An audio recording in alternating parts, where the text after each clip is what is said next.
বৃষ্টির দিনে সকালগুলো একটু ম্যাচম্যাচি করে শরীরটা। ঘুম থেকে উঠলেই কেমন একটা ওয়েদার, একটা নরম একটা ওয়েদার, ঠান্ডা ঠান্ডা ওয়েদার, মনে হয় যেন শুয়েই থাকি।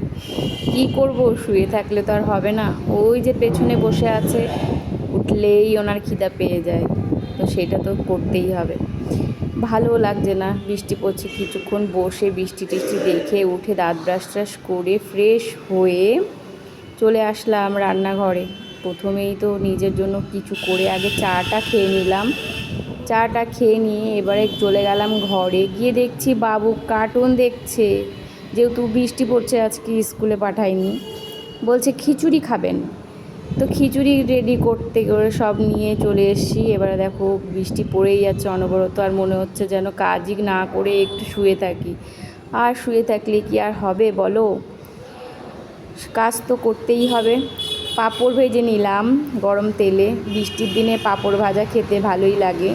আর এই যে আজকে স্কুলে যায়নি, স্কুলে না গিয়ে এই যে আকাজ করে বেড়াচ্ছে ঘরটার মধ্যে। কি আর করবে, খেলার তো আর সাথী নেই।